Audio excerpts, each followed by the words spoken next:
welcome to Gymnastics with Joy, the podcast that flips your perspective on gymnastics, where every athlete has a story and we're here to tell it. I'm Joy, and today I am joined by a BYU beauty, a Cougar classic, a clean lines queen, and yes, the Barbie routine viral icon, serving sparkle, sass, and superstar timing. She's poised, she's powerful, she's pure performance magic. I can't believe she's here, but she is. Please welcome Rebekah Bean Ripley. Hi, I think that was the best introduction I've ever had. It just kept going. Thank you. Thank you for having me here. I'm so just excited and pumped to be here. Of course. Yes, I'm so excited and pumped that you're here. I've been a fan for a long time. I loved watching you compete at BYU, and I love seeing everything that you're doing now on social media and the way that you're coaching and helping young athletes and all athletes of any age feel confident and better about their gymnastics. I think it's incredible. Oh my gosh, thank you so much. It's just, when I first graduated, I didn't really expect to get into coaching and gymnastics so immediately. But when you find your passion so young, it didn't leave me, and I just left wanting more. And now doing everything that I'm doing I'm feeling so fulfilled. Being able to help other young athletes, young gymnasts is just, I'm doing my dream job. I love what I do. That's incredible. That's all we can ask for in life, you know? Yeah. And I love that you still do gymnastics. You Yeah. do, because as someone, I'm passionate about adult gymnastics. I am learning to do my round off back handspring. Yeah, that's Yeah. amazing. Yeah, I'm really excited about it. I had a really bad mental block as a kid, quit gymnastics because of it, never got my back handspring. So now I'm like, okay, I'm gonna heal my inner child by getting my round off back handspring.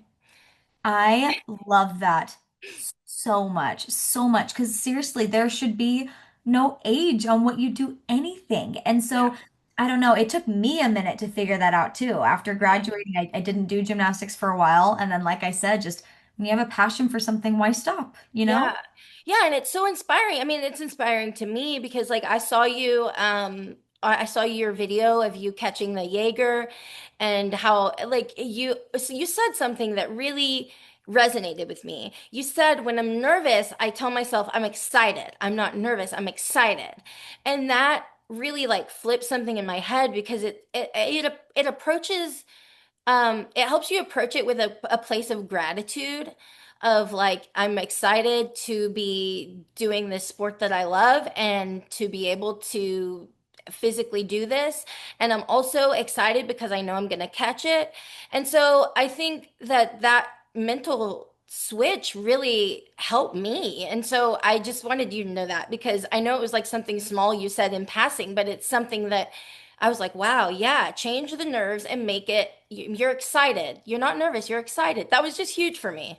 Oh my gosh. I mean, I just when I hear things like this, when what I'm actually saying on the internet is resonating with somebody and it's making a difference, that's literally what keeps me doing this. That's what keeps me going is like, oh, I do matter. I am making a difference. Hmm. And like I am so passionate about this because your mindset is everything. Like Hmm. I said in that fear versus excitement, they feel like almost identical to your body. And Yeah. all you have to do is make that little switch of being like, oh, I'm gonna change the way I look at it instead of approaching it from this scared and fearful and holding back and nerves. You can still feel those things, but you can change your mind a little bit to go, my body's feeling excited. It's okay that I'm scared, but you know what? I'm choosing to be excited. And it just makes the world of a difference. And so thank you for telling me that. Yeah, no, thank you for saying it because I know it helped me and I'm sure it helped a bunch of other people as well. But I am curious, how did gymnastics first enter your life? How old were you when you first started and what made you fall in love with the sport? I mean, I was young. I mean, I feel like a lot of gymnasts, well, I guess I shouldn't say a lot, but a lot of gymnasts I grew up with, we all started when we were like 2, 3, or 4. I think I was Hmm. about 3 years old. Hmm. I mean, from the day I stepped foot into a gym and even before that, everybody in my family is really athletic. We were all doing forward rolls, handstands, back handsprings all the time. Hmm. So when my mom put me in gymnastics as a little kid, just loved moving my body, Yeah. learning what I'm capable of and kind of experimenting. And as I got older, the thing that I think is extremely important as to why my gymnastics upbringing was so positive is because my parents had just an amazing approach, which was let me take the lead. And so it was always, are you enjoying this still? Do you still like this? Do you want to keep doing this? And I remember when we got into that time, so it used to be like 9 hours a week. And once it was like that big step to going to like 16 hours a week, Mm-hmm. my parents were like, you sure you still want to do this? This is kind of a lot of work. And I was like, yeah, I love this.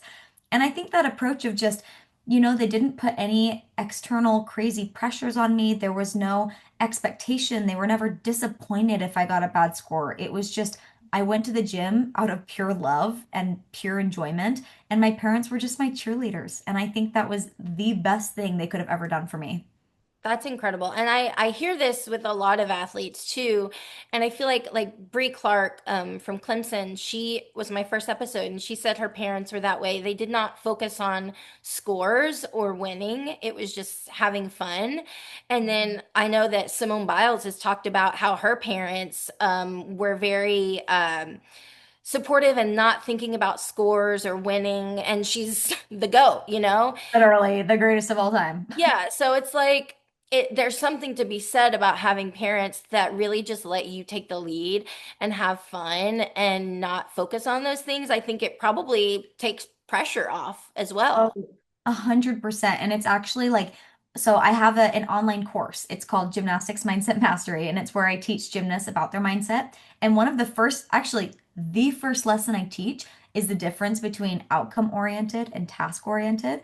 And it's Mm, exactly what we just said. If you are outcome oriented, meaning you're focused on the outcome, you're thinking about what your coach is thinking of you, how your parents are viewing you, what score you're going to get, what the judges are thinking. Those are all things that are completely out of your control. And mhm, so it's a hard thing to do, but when you can realize, oh, I don't have control, so this actually isn't my responsibility. It's mhm, not even my job to think about that because me thinking about it doesn't change the outcome. And mhm, so instead to be task oriented, which is look at the task at hand and do that, break it down. So if you're doing a round off by handspring, maybe your task is fast run, push through my shoulders, scoop my feet, and just stay right in that present moment. It makes the biggest difference in the world. And I learned all of this from a sports psychologist when I was in college. mhm. Literally changed my gymnastics forever, and I'm so grateful for him. Yeah, that's incredible. And I feel like too, a lot of the athletes I've talked to, have cues and mental choreography and things like that that they can focus on when they're competing that helps them not get distracted or think about, oh, what if I fall or what if I feel like those types of things really would help, really do help. Like Yeah, you said, being task oriented, being like, okay, I need to focus on my round off. Like when you're vaulting, maybe during your Yurchenko of some sort, focus on the run, focus on the round off, then focus, one thing at a time. absolutely. And the thing you said right before that, when you said thinking like, ooh, what if I fall? What if this? Hmm. Those are the things. When you say the what if, that's thinking in the future. Or if you're thinking, ooh, this happened on the last turn, that's where you're in the past. And when you're task oriented, you just keep your brain right in the present.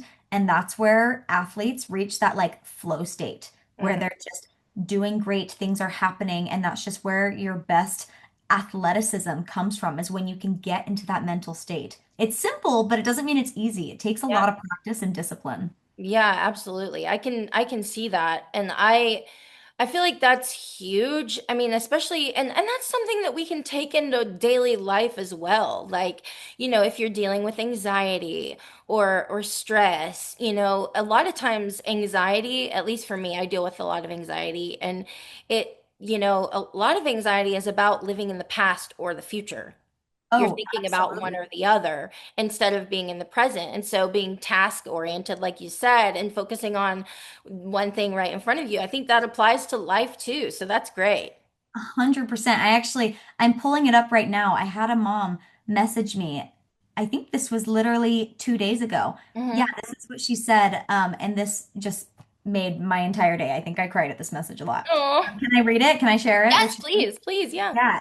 She said, "Hey, I just saw your stories about your mindset and the messages you've received, so I thought I'd let you know how you've helped me. My name is Sam. I love watching your videos, and the message, Fear to Excitement, actually helped me." So she's not in gymnastics. This is her Mhm. daughter's account, but this is the mom that it helped. Okay. She said, "This message is actually how you've helped me, not in gymnastics. But every day I watched one of your clips a while back, and you said something along the lines of anxiety feels the same as excitement. That feeling in your stomach. Well, I am an ADHD and autistic, and I've struggled with anxiety for all of my life, and I'm now 34. But since your video, it's completely changed my outlook every day with going to work, meeting new people, etc. So thank you for helping me so much. No words can explain how different my life is now." Like, are That's you kidding incredible. me? Are you kidding me? Like, this is not just sports. This is not just gymnastics. This is just life and how we look at life. And I think that's so beautiful. And I literally cried my eyes out when I read that because I was I like, would too. Prince.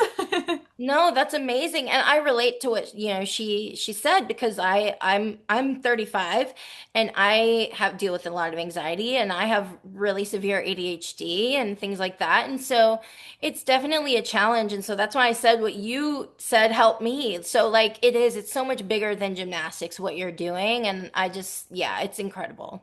Thank you. That really means a lot. Yes. Well, it's true. I'm just speaking facts. Thank you. I am curious, as someone who's done gymnastics for a very long time, was there a moment when perhaps you wanted to quit or you almost quit? And if so, what kept you going? You know, every gymnast goes through this, and you either decide to be done with gymnastics or you continue or you decide to continue.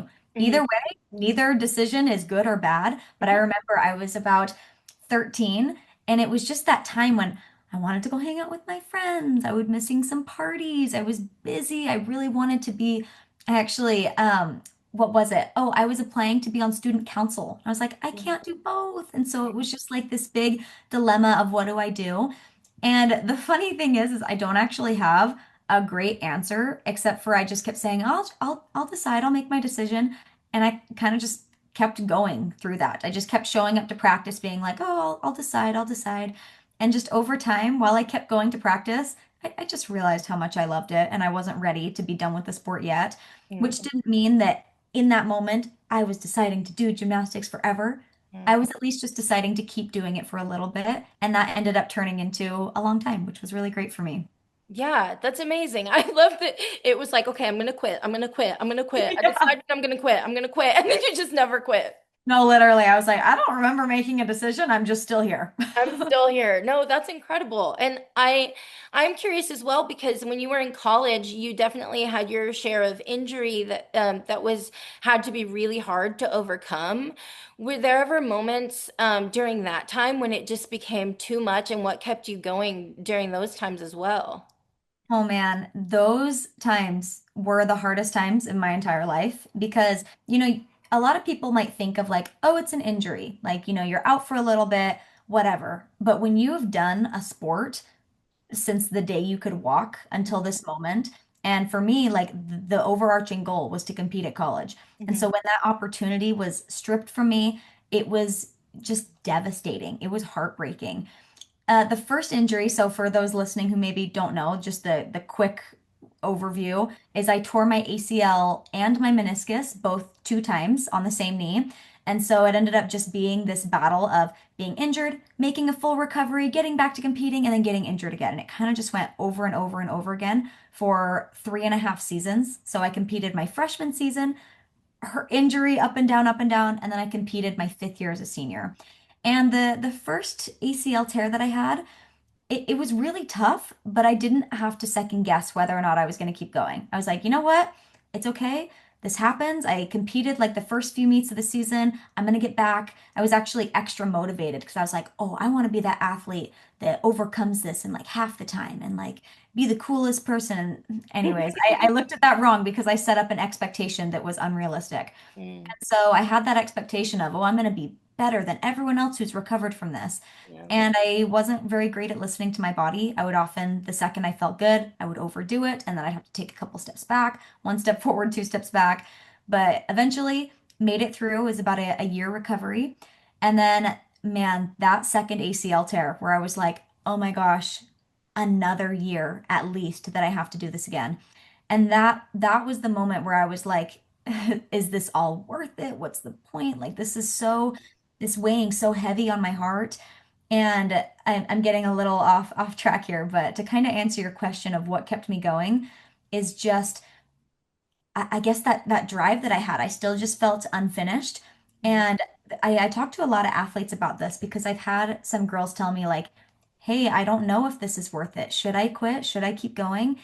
And that's never something that somebody else can answer for you because I think it takes just as much bravery and courage to leave a sport that you love because you know it's better for your body than to keep going. So for everybody it's different, but for my story, I felt unfinished and I knew I had more to do. And I think that's what's been able to help inspire others and why I've now started, my career in this gymnastics world. And I think that's what helped me gain that courage back. And so there's the long answer to your question. No, I love that answer. I love a long answer. It's great.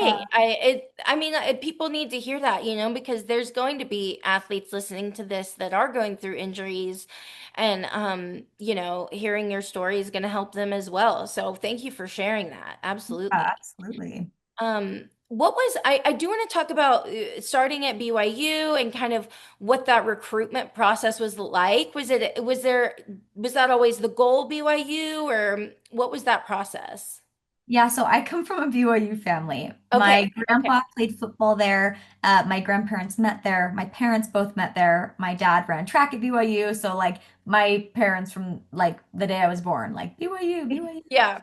And so I'm from St. George, Utah, and at the time it's still a very like small place, but it's grown like astronomically. So it doesn't feel like my little small hometown like it used to be. Mhm. But at the time, gymnastics was not like it was there, but it wasn't like huge. There wasn't really big gymnastics in St. George. There weren't a lot of level 10s. There were no elites. Nobody was training international.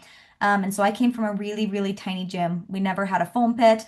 Like if you were one of the tall girls, you would hit your feet on the ceiling doing bars. Like it was a very small Oh, gym. wow. And you're gonna have to remind me the question. I got on another Oh, tangent. no, you're good. I was just asking what the recruitment process was like and if you always knew Right. you wanted to go to BYU. That's right. So yes, I always knew I wanted to go to BYU, and it's really cool because at the time, I was actually the first person from St. George, as far as I know, to get recruited to a Division One college, Oh, which was wow. really, really cool, and I was really proud to take that on. Yeah, that's incredible. And I was going to ask what made BYU feel the right fit, but that you answered my question as well. It was kind of like destiny in a way. Yeah, and I would say one thing I like looking back, what I wish I would have done, this was my point I didn't get to. Hmm. Because I was at such a small gym, getting recruited was not the norm. So there wasn't somebody before me that I could like ask questions or learn from or ask like what I should be doing to set myself apart. I was just kind of doing gymnastics and I went to a BYU camp. And that's when they had noticed me and eventually offered me a scholarship. But I really did put all of my eggs in one basket, which it worked out. Like, that's Wow. great. But looking back, I do wish that I had been better at reaching out to other schools, going on more official and unofficial visits. I really didn't do that. But I can't have regrets because it worked out and it was a Yeah. really, really great experience. Um, but yeah, my little gym ended up working out. That's incredible. So if you were to give advice to young athletes who are wanting to go to to compete D1, would you say don't put all your eggs in one basket? Yes, yes. If Yeah. there's a school that you really, really want to go for it. But apply to other schools, reach out to other head coaches and assistant coaches, go on more visits because you never know what else is out there if you're not looking for it. So give yourself the best opportunity by doing that. Absolutely. Yeah. What was your did you have a pre-meet routine or ritual before every competition? Yeah, so this is so funny. This was like something, so I have a song that I would listen to before every competition. And I don't know why it was this song. This is like what I chose when I was 13. And for some reason this song just like got me pumped up, but Mhm. it was Let It Rock by Kevin something. I think it's like Let It Rock, Let It Yeah, Rock. yeah, yeah, yeah. I know what you're talking about. Yes, I don't even know who sings it, but I know the Don't song. either, but it's so fire. It's such a good song and it gets me pumped up.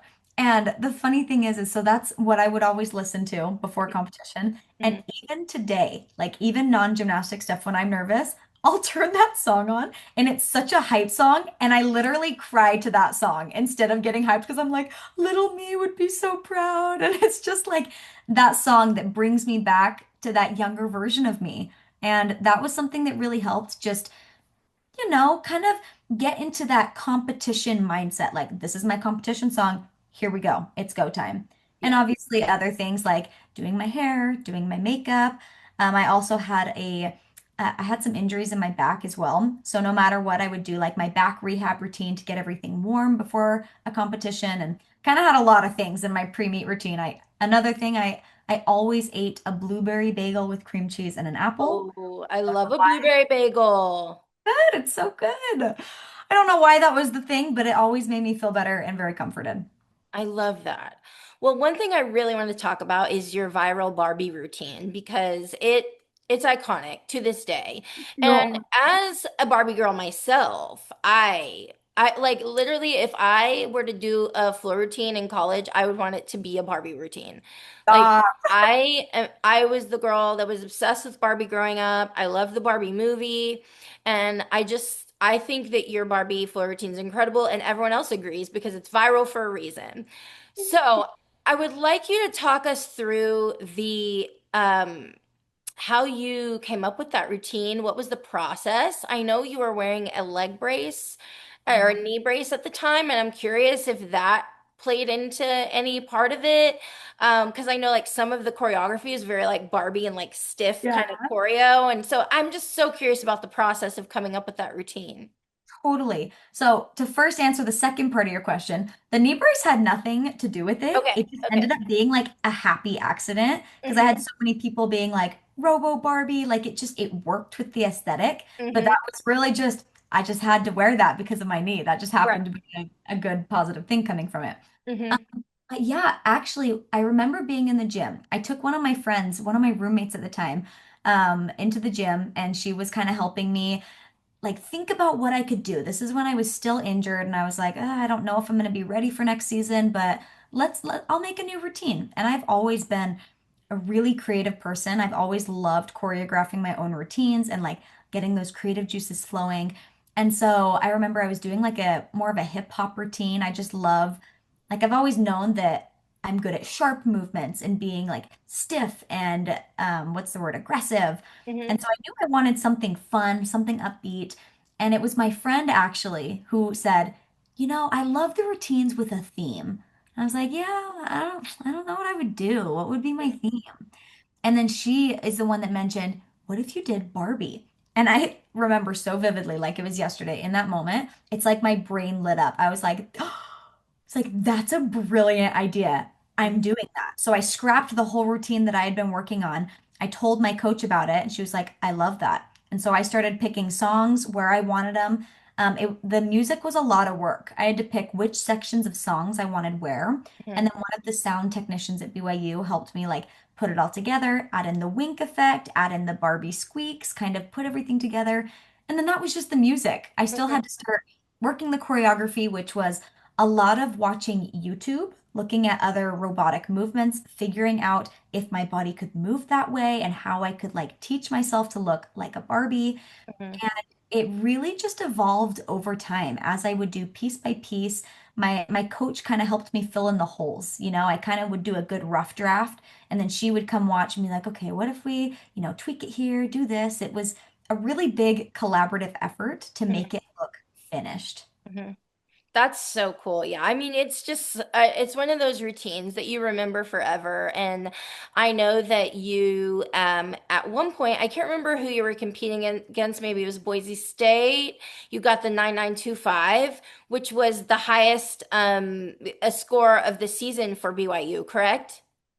Was it? That's what I read, but I could be wrong. I don't know if anybody else got a 995 that season.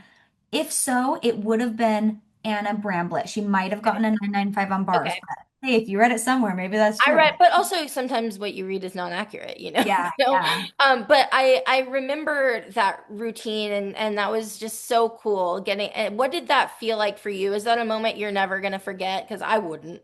Never. Literally never. Every single competition, because, I already talked a little bit about my injury recovery story, but at the time, I had not competed for 3.5 years, which was almost 4 seasons. And so this was not just another routine. Yeah. Like, take out the fact that it went viral, take out the fact that it was Barbie. I was so beyond grateful to be there. I was like, I'm doing it. This is what I've worked so hard for. I get to show off. I get to show off all my hard work. And I actually cried at every competition when we walked out and like did the wave and before we started competing. I cried at every competition just being happy and focusing on having fun. And that's what changed the way I competed was just being like, you know what? This is my last season. I'm gonna freaking enjoy it. I'm gonna go have fun. And icing on top, a 9925, are you kidding me? Yeah. That's like all of my dreams came true. I always wanted to be the girl that got a 9.9, and just everything came together so beautifully. And I will literally never forget that moment. That was probably one of the best moments of my life. Yeah, and you can see your teammates are like so happy for you, and they're also like when you're doing the routine, they're like laughing because you're just so fun. You're like funny in the routine too. You're Thank expressive and like, and I love the like burp, burp, burp, the little popping noises and like I don't know, it was just perfect. It's so good, and so yeah, we had to talk about that because that I would be remiss to not, but Thank yeah, you. just iconic in so many ways. If you had to describe your gymnastics style in 3 words, what would they be? Ooh, probably sharp. I'm really good at being sharp, um, powerful, Mhm. and then, like you said, probably expressive. I think a huge part of being a really good gymnast is also being a good performer. And that means performing from head to toe, using your face, like going all out. And so I think it took me a while to grow into that, but I think I've become a really expressive performer. So those would be my Yeah. words. Yeah, absolutely. No, that's great. And I feel like I probably know this, but was there an event that felt like this is the most me? This is the most Rebecca. Oh, floor. Okay, I figured. I figured. Yeah, that's where I get to perform. That's where I get to, because I love all of the events. I really love just doing gymnastics, but Mhm. floor, man, you get to add in the dancing, the jumps, you get to add in the facial expressions and make it me, make it your own. And so I think that's just where I really fall in love with gymnastics is that creative element. I love that. Yeah. And as someone like as a creative myself, I'm not I was an actor. So I that's what my degree is in. So Mhm. so I love when I see a really expressive floor routine and it doesn't even matter like because artistry can be a myriad of things, right? Like people express their artistry in different ways. And I think that's what makes gymnastics so great is that it doesn't have to be one thing. I teach gymnasts a lot because they're like, how do I do this? I don't feel like my music is smiley. Like you don't have to smile in a routine. Like you have to think of the music you have, what emotion you want to evoke, and really just be confident in what you're doing and be intentional with every movement. Mhm. That actually reminds me of Jordan Bowers, OU alum. She competed like very serious and like intense, you know. She Oh didn't smile yeah. a lot, but it was like it was great because it went with her routine and it was just as expressive as someone else who was smiling too. So yeah, it doesn't have to be one thing. Absolutely. It's all just about being intentional with what you're doing and having it be purposeful. Yeah, absolutely. Were you someone who fed off? I feel like I know the answer to this too, just by our conversation, but were you someone who fed off the crowd when you were on floor, even if you were in an away meet? Oh, 100%. Like, oh, that was a moment I'll never forget too, is just hearing people chant Barbie. I was like, what world am I living in? This is actually insane. And I just feel like I've always been pretty good at rising to the occasion, dealing with Mm. the pressure really well.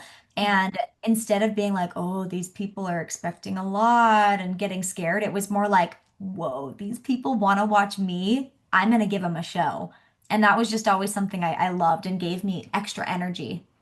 I think that's one reason why you were so successful too, because you saw it at you approached it from a place of gratitude. Like, I'm just happy to be here. I just want to have fun. And you threw, I mean, you did doubles. on every pass your senior year. You did the front tuck to the double back on your first pass, and then you did the double pike on your last pass. And like Yeah. those are, those are difficult. And to do an entire floor routine is exhausting in general. And then ending with a double and starting with a double, that I don't know. It's Thank just very you. impressive to me. And especially like coming back from injury and things like that, just knowing like you just had to be very mentally strong. And there's so many things I can take away from your career and your career now as well. Thank you. And I guess to kind of piggyback on that and to add one thing I want like the viewers to hear too, because this is a really important part to my story, was, I didn't always have the mindset that was perfect, like of leading into gymnastics. I think most of my career, while I was going through these injuries, it was like, no, I have to get better. I have to score a 9-9. I have to do this. And there was a lot of just like weight and pressure and anxiety, and I felt a lot of guilt for not being able to do these things. And it was that senior year where I had one, this is my fifth year, okay? I was like, this is Yeah. it. This is it. And I was like, I have 1 year left with gymnastics at this high of a collegiate level. Like, I'm going to enjoy it. I'm not going to let like the scores, what other people think, like I'm not going to let any of that affect me. I Heck, I don't even care if I fall flat on my face. I don't care if I ever even compete again. I'm just going to enjoy the last year that I have with gymnastics. And that was such a pivotal moment for me when I just started really falling in love again with the sport and being like, I feel called to do this. I'm enjoying myself. I love this. I'm doing it for me. And it's crazy because once I let go of the expectations and the outcomes, that's when I saw the outcomes that I've been looking for because I wasn't holding on so tightly to them. I just let them happen. Yeah. Sometimes when we try to control things, things don't go our way. And then Mhm. when we sometimes just let go, that's when things do go the way we want them to. 100%. Yeah. So what inspired you to start private coaching and building your courses? Yeah, at the time I just knew that I had more to offer. I wasn't sure what it was yet, but I just felt that I just felt like I had to do something more, and I felt like I had something to offer to these younger gymnasts and that I could really help people. I felt like I had learned so much and it would be a shame to just keep that to myself. I really wanted to share that with others and help other people because when I was down in the dumps, when I was going through those injuries, it was really hard. It was the worst times of my entire life. And I know that there are athletes right now going through the exact same thing. And if I can do anything to help them, that just makes me feel so much better. And so that's when I started posting more mindset things on my Instagram and sharing more tutorials. And eventually it turned into me creating my online program. And it has been the most rewarding thing I've ever done. I have girls tell me every day, like, I overcame my mental block today. Like, you made me not scared of this anymore. I just competed without any shakiness and fear on beam because I used your techniques. And it's just like, wow. It feels really good. It just warms my heart. Yeah, and I think that's so cool of you to, figure out like that mindset that worked for you and be like, "Oh, like I can make a difference in other people's lives." Yeah. That's a very selfless act as well. And the fact that you want to help other people overcome things and be it injury or mental blocks or just enjoying gymnastics, I think that you really do have a clearly you have a passion for it, but I feel like it's definitely what you're supposed to do, you know? I really appreciate that. I feel like it is too. It's just Yeah. something, carried throughout after graduation, and I'm so grateful that it has. Yeah. What kind of athletes do you work with the most? Are they competitive? Are they beginners? Or Yeah. Mostly competitive gymnasts.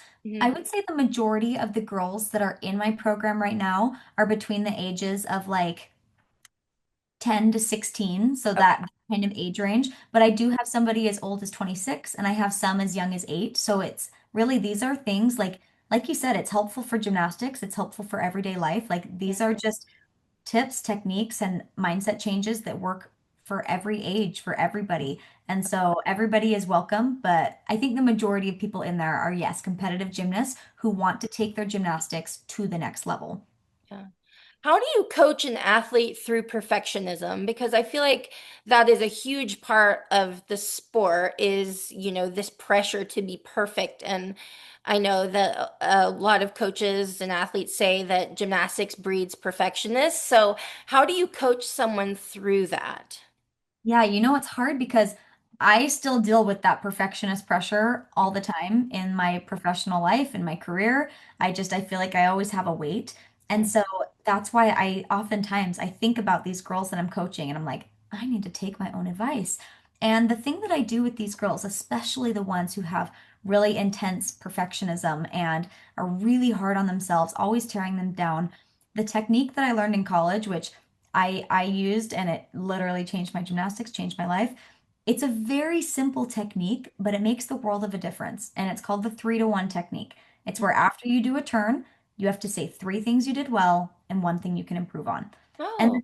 and the thing that's great about that is you're looking for the positives, even on a turn that you didn't like. You're like, so let's say you did a back handspring on beam and then you fell off. You're really disappointed with the fall. And so maybe you're saying, like, you know what, though?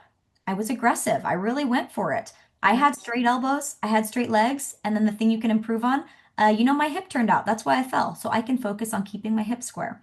And Mhm. it just makes it constructive. So instead of, oh, I fell, I stink at this, I'm horrible, and letting it turn into like this spiral, it's like, you know what?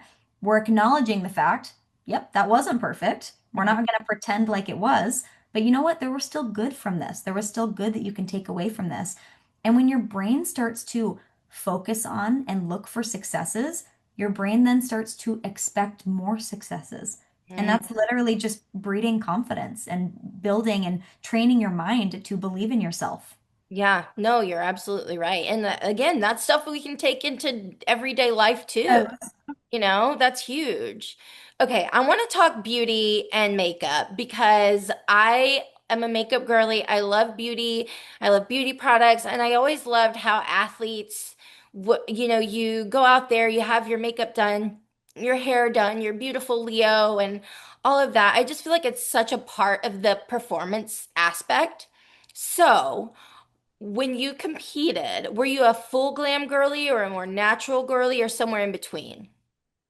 I think I was pretty full glam, but I'm also like not a makeup artist. But I would do a really bright pink lipstick and I would put that same lipstick on my eyelids and add some Yeah, gems. yeah, yeah, yeah, Call yeah. that full glam.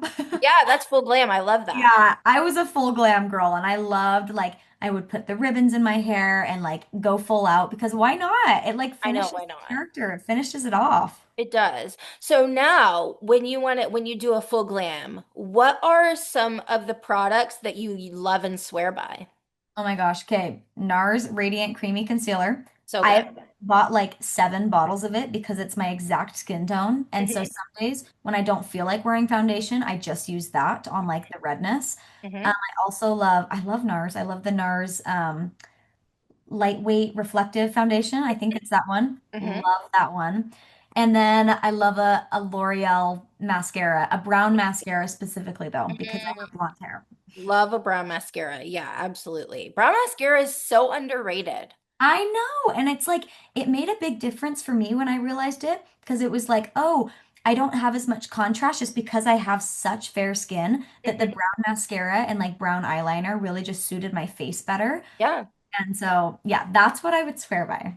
I love that. I love that. Okay, what is your go-to everyday makeup look?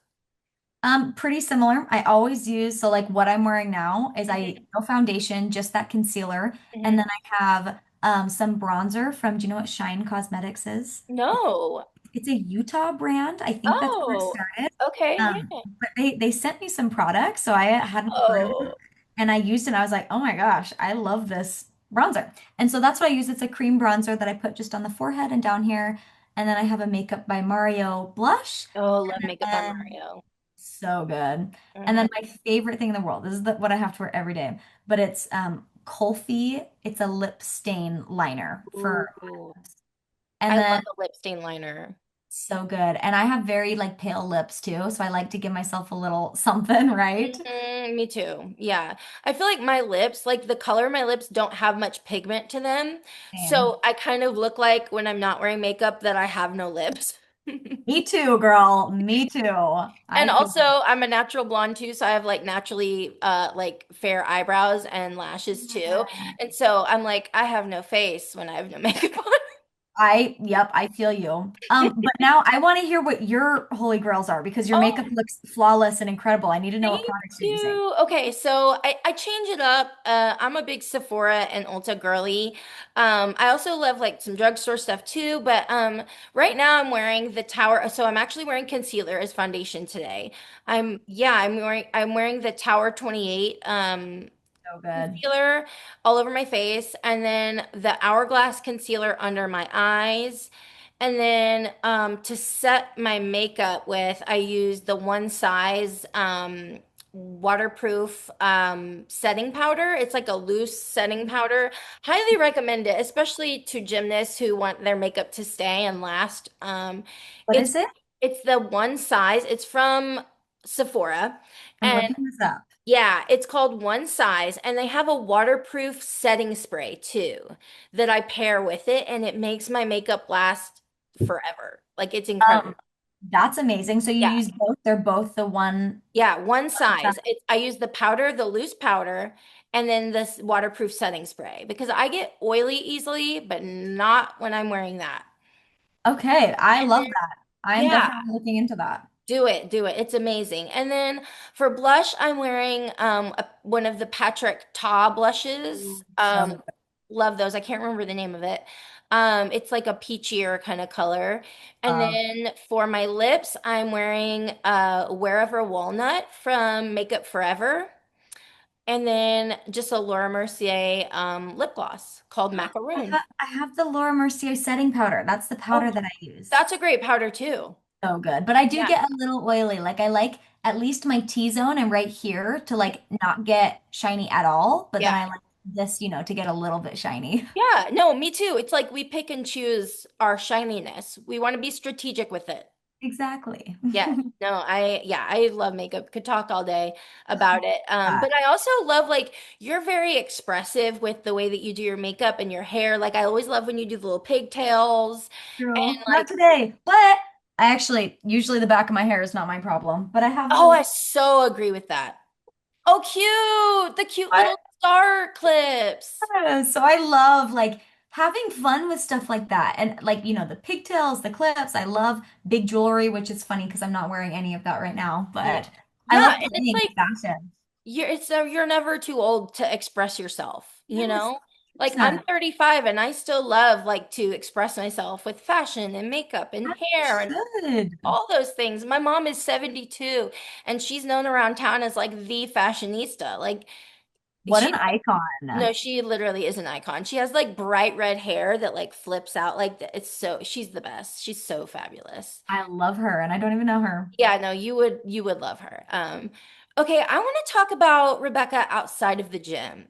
Yeah. And because I'm curious, when you're not coaching or doing gymnastics, what do you genuinely love doing? Oh man, so right now I'm so busy in my life. So when I have a spare minute, I'm usually napping or reading a Hmm. book. Hmm. But when I have more time, I'm such a creative at heart. And so a lot of the time, I really love doing a creative photo shoot. I love experimenting with like hair and makeup and going and taking pictures. I really I love a craft. I am a crafty. Ooh. What This, crafts do you like? so this year, I used felt and I handmade all of my ornaments on my Christmas tree with Wait, like I saw that on Instagram. Yeah, Yeah. so I love a craft. I also love like scrapbooking and journaling and just spending time with my friends. Honestly, like that's probably the one I go to most. I'm very much a an extrovert, meaning, I recharge when I'm with people. And so Hmm. when I'm with my best friends, even if I can't go see one of my best friends, so what my best friend actually is long distance, so I'm on FaceTime with her all the time. And Yeah. that's how my energy recharges and, spending time with my husband and just being with people. Yeah, I love that. I feel like I am kind of an extroverted introvert, so like I do Mm. love being around people and I do get recharged around people, but I also need like my me time where I'm just like by myself, don't talk to me, turn my phone off type Yes, of thing. yes. So how do you unwind when you are having a moment like that where maybe you're overstimulated or you just need some self-care time? What do you do? I've got my ritual. I am such a self-care girl. Like, so first thing I do is I take a bath, and I am very specific about my baths. I have a bath pillow. I have my Epsom salts. Oh. I turn off like so I have my closet connected to the bathroom. So I'll turn off the main light, but I'll turn on like the closet light, so it's like Mhm, dim lighting, and mhm. I'll take a bath, and that's where I unwind. I watch my TV show. And then I always wear a matching pajama set because it makes me feel put together, and I'll Mhm. put on some fuzzy socks. And then if I'm really having a bad day, I'll let myself be sad. I'll have a good doom scroll. I'll cry for a little bit. And then my husband always comes in and makes me feel better in like 5 minutes, and he's just so sweet. That's amazing. I relate to that because I'm also a bath girly. I love bubble bath though. I don't do Epsom salts. I do bubble bath. But I have my little tray I thing. have that Yeah. too. And I put my iPad up and I actually watch gymnastics. You do I not. do. Yeah. I'm a big gymnastics nerd. I That- watch gymnastics every day, even if it's not live. That's incredible. Yeah. I love that. And then I have my like beverage. I always have to have a beverage with me. I'm a beverage girly. What's your beverage of choice? So it's kind of bad. Like, I know I need to drink more water, you guys. Don't come for me. But, like, I love Coca-Cola. I love root beer, okay? They're my guilty pleasures. I also Um, love lemonade and I also love sweet tea. I live in Tennessee, so, I love it. I love it. but yeah, I need to drink more water. I'm aware. I'm aware. Hey, girl, it's your guilty pleasure. If It you're not is. No, right, it is. a It is. choice. Okay, I want to talk movies and music because these are two things that I love. And I feel like as a creative person, you probably love them as well. What is your all-time favorite movie? Oh my gosh, you can't ask me And that. if you That's a can't big list just one. one, you can say more than one. Okay, Yeah, you got this. of like new and old movies, I really, really loved this year the new Willy Wonka movie. That's not Oh, like an all-time favorite movie, but I loved that movie. I the one with loved how Timothy creative it Chalamet? was. That was one like I know you asked all-time favorite, but these are just ones off the top of my head No, from that's fine. That's great. loved how fun and playful, and especially I loved the production design and the art direction. Just the colors, the costume, everything was so beautiful. That Hmm. was one that I really, really liked. I really loved the new Cruella movie. Um, Hmm. I really loved Birds of Prey. I love Harley Quinn. She's so cool. So cool. And I have to say the Barbie movie. I Yeah. freaking loved the Barbie movie. It was so So good. so good. I own the Barbie movie. I watch it all the time. I love it. It's inspiring too. It's so good. It's Oh, incredible. I remembered one more. This one might be an all-time favorite just because it's a not guilty pleasure. It's a homey movie. It's It's one like that like all a comfort one. comfort movie, yes. And that's Annie. I Oh, which love one? the one where she has the red curly hair. No, no. Which version of it? Is it the one that is has like Carol Burnett in it, or do you know? Um, which one's Carol Burnett? Is It's she the the one one from that the 90s, I think. it's the old one. I know it's Okay, the old okay, one. This, okay, okay. Yeah, yeah, because they've done like so many versions of it. It's hard to keep track. But that one, the one in from the 90s, is my favorite. it's so good and it's such a comfort. Just, I know all of the songs. I love a musical and it just brings me so much peace because it's just so beautiful. And I also, it's like all of these kids acting and they do such a good job and they look so just cute and perfect. Yeah, no, it's a great movie. And also like Easy Street was one of my favorite Oh, songs love growing it. up. Don't even Easy get me started. Street. And East Side Street. don't make me sing. But yeah, no, love it, love it. And as a theater girl, like yeah, I have to I love it. feel like we need to hang out because we have so much in common. We do need to hang out. Oh my gosh, yes, we're gonna be friends after this. Yes. Are you a rom-com girly, a thriller girly, reality TV show, documentary? What's your lane? All of the above, but Love it. mostly I really, really love a rom-com. Hmm. I love a scary movie. I like my husband and I love scary movies so much. I don't know why, but My husband and I do as well. and then I love trashy TV. Hmm. I love Bachelor. I love Love at First Sight. I love The Ultimatum. All of Hmm. the trashier the better. The trashier, the better. I love it. Did you watch Love Island? I did watch Love Island. This was actually the first time I've ever watched Love Island, though. Really? Hmm. Loved it. It Yeah, was so good. I had no idea what to expect, and so it good. was crazy, but I Yeah, loved it. no, it's wild. It's wild. I love Alandria so much. She's so beautiful. Are you She's a kidding? Barbie, She literally is Barbie. literally. Like Bama Barbie for a reason. She Oh looks like yeah. a Barbie doll. Oh yeah. She's perfect. Gorgeous, gorgeous. What is a movie that made you cry, but maybe you didn't expect that it would? Movie that made me cry, but I didn't expect. Ooh, that's a really good question. Any movie that's like inspirational, like especially with little kids, like Soul Surfer. Oh, Soul Surfer. That's another comfort movie. It was one of my favorites as a kid, and now when I watch it, I mean, it's not an unexpected cry. I usually Yeah. watch it when I want a good cry. Hmm. Um, I just, anytime I watch somebody on a screen like achieve their dreams or do something hard, Yep. I literally just lose it. So when she like gets back up, and she doesn't have an arm, and it's that whole just beautiful scene of her doing it again, I'm like, you can do it. And I'm a mess when I watch that movie. I can relate, except I do that with sports. Like, I Me think too. sports, yeah, I think sports is so romantic. Oh, Um, yeah. yeah, and so like when someone accomplishes their goals in a sport, when like or when they do something really well, I'm like I like cry. Like it's just Oh, it's kind of I embarrassing. ugly cry. No, I feel you. Like I'll be on TikTok and I'll watch, I can't remember who it was, but someone who just like made the Olympics after doing the trials from one of her runs, and her Mhm. husband's just like cheering for her, and I'm literally just like, you did it, you did it. You're so amazing. Literally. And then like watching the Paris Olympics and everything that Team Oh, USA did, like I was a puddle on the floor I, constantly. I'm with you. Just watching people achieve their dreams makes me sick, like I in a good know. way, like Yes, same. I'm like, crying. I love sports. Yeah. Yeah, it's amazing. Okay, this is going to be rapid fire. Okay. It's kind of like one or the other. Okay. Okay. Got it. I'm ready. Bars or beam? Game, Floor or vault? floor, Sparkle Leo or Velvet Leo? sparkle. Period. Hair up or hair down? Probably hair up. Hair up. Okay. Favorite snack, sweet or salty? Sweet. Mm. Coffee or energy drink? Coffee. But Mm-hmm. I'm more of a tea girl. I like an herbal I tea. I love tea. Love tea. Mhm. Movie night in or go to the theater? Go to the theater. I love going to the theater. Love, love, love. Favorite season of the year? Summer. She's a summer girly. Put me in a bikini and I'll be happy. Let me Love just it. be in the sun. What is a song you'll never skip?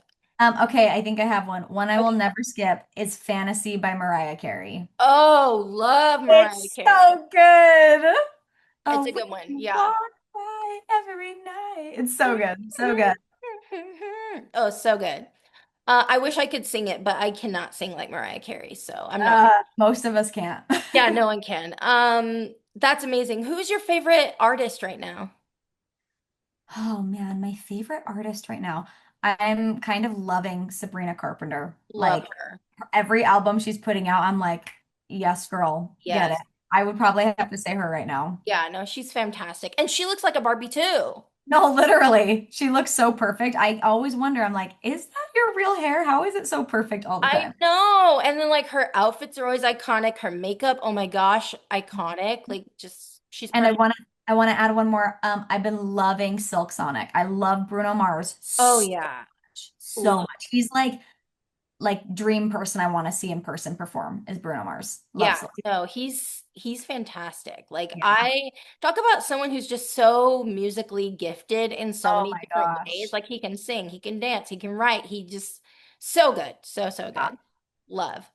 Okay, where can people find your coaching program and follow along that journey if they're interested in taking part? Yeah, so they can go to beancoaching.com or you can follow me on Instagram, which is just Rebekah Bean, and that's spelled Rebekahbean. If you're interested, send me a DM. I'll get back to you, and I would love to work with you, and I would love to coach you and help you change your mindset. And I promise it'll change your gymnastics, and it will literally change your life. Awesome. Yay. Okay. So for the last questions, these are the same questions that I ask every guest that come on the podcast, and it's cool to see how we're alike, how we're different. So, what is your favorite word? My favorite word? Hmm. My favorite word. Could be something you say a lot or just something that you like. I mean, is this just cheesy to say love? No, I love no. the word love. I just love love. I love loving. I I love it too. And listen, I say this in my podcast, like I one of my go-to phrases is I love that. I can't That's I always good. say I love that. So I relate to that. I love it. I'm probably right there. I love that. What is your least favorite word? My hate. Wow, I'm being so boring. Hate No, and you're not. It's very you. I mean, it's you want to express you, so that's great. I hate, Okay. I like literally hate it when people say like, I hate that. I'm Mm. like, well, then don't do it. Like, I don't know. Yeah, no, I absolutely agree. What is a gym sound or noise that you absolutely love that's like ASMR to your ears? A gym sounder? What do you mean? No, Like a in, gym, like a sound or noise in the gym that you love. oh, Sorry, I said that very fast. I know, you're good. Probably when you click the bar up, when it's like, Oh, that's a good you know one. what I'm talking about? Yeah, Yeah. it's a good sound. Yeah. Okay. What is a sound in the gym that you hate? I hate chalk with every fiber of my being. I hate thinking about it. Like even when I'm coaching, I'm not even touching it. If I think about it, I like feel ill. And so I hate the sound of chalk, period. Like, So you weren't a big chalk girly when no, you did I still gymnastics? used it. I had to Oh, just okay. like not think about it. But like it's more so like if I have my grips on, it doesn't bug me. But if I have taken my grips off and I haven't washed my hands yet, and it's just chalk is like on my hands and my fingernails, I hate it. So Oh, probably just the sound of like chalk on the bar. Ah, yeah. Yeah.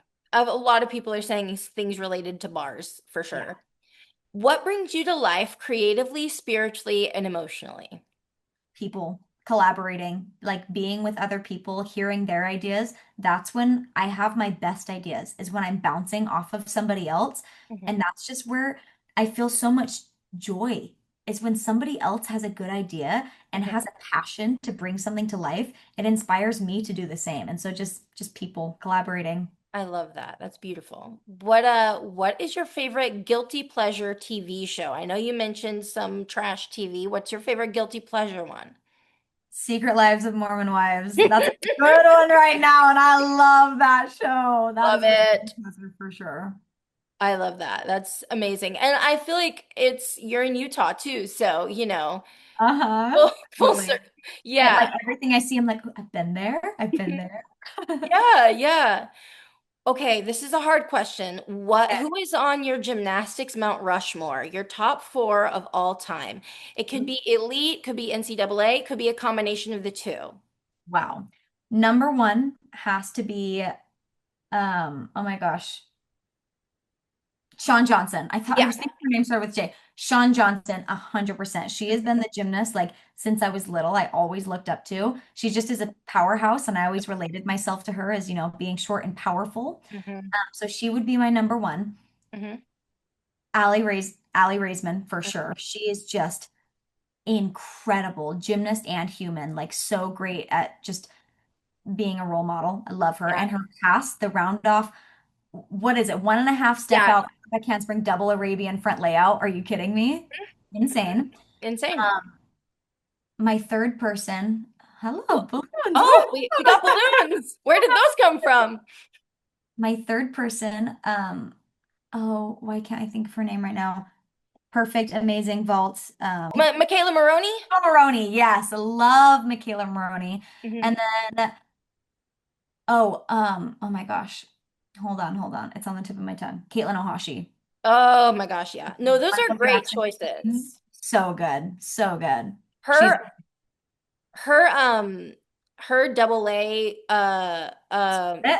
yeah, split is incredible. iconic. She's so iconic. And that flow routine was just like, again, you can see her passion and how much she loved it. And it was like, I wouldn't have changed a second of the choreography. It was perfect. No, and also like a split leg double A is like so hard.